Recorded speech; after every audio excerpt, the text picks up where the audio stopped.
Hello everyone. இன்னைக்கு வீடியோவில் university is a thing of past. எல்லாமே ஒரு திங் ஆஃப் பாஸ்ட் தான். முடிஞ்சது எல்லாமே. நம்ம அதையே நினச்சிட்டு இருந்தால் எதுவுமே நம்ம கூட வரப்போகிறதில்ல. இதை எப்படி இங்கிலீஷில் சொல்லலாம்? எ திங் ஆஃப் பாஸ்ட் அப்படின்னு சொல்லலாம். சில பேர் அதையே நினச்சி ஒரி வால்ட்டாக இருப்பாங்க. அந்த மாதிரி ஃபீல் பண்ணிகிட்டு இருப்பாங்க. It's a thing of past just like that அப்படின்ட்டு போயிட்டே இருக்கணும். So let's see the conversation.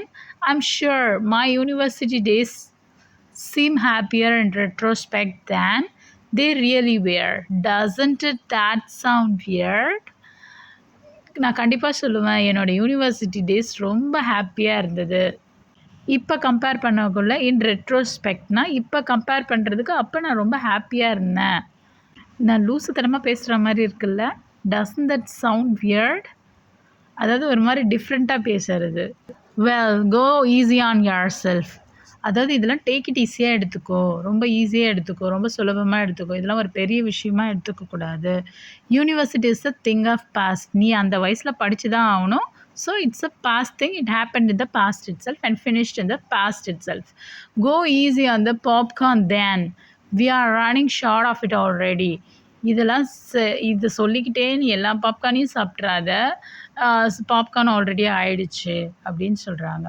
I always teach use to see the beauty of life.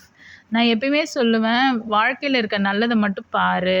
But all you teach me is to hold a grudge. Hold a கிரெட்ஜ்னா strong feeling of anger. If someone insulted you or wronged you, உங்களை யாருன்னா தப்பாக பேசிட்டா அவங்க மேலே ரொம்ப கோபம் இருக்கும்ல, அதை தான் சொல்கிறது ஹோல்ட் அ கிரெட்ஜுன்னு. Don't you see that you are pushing it? Pushing it means அதாவது ரொம்ப ட்ரை பண்ணி அந்த விஷயம் பிடிக்காத விஷயமா இருந்தாலும் அதை கண்டினியூ பண்ணி நம்ம ட்ரை பண்ணி செஞ்சுக்கிட்டே இருக்கணும். ஃபஸ்ட்டு காலேஜ் முடித்து ஒரு வேலைக்கு போகக்குள்ள கண்டிப்பாக நம்ம அப்படி தான் ஃபீல் ஆகும்.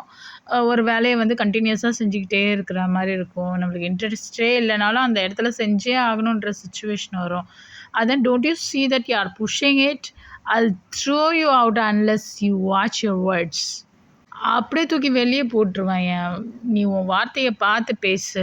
அப்படி வாட்ச் யுவர் வேர்ட்ஸ் அப்படின்னா உன் வார்த்தையை பார்த்து பேசுன்னு அர்த்தம். To be careful about what you say. why does it always end up like that?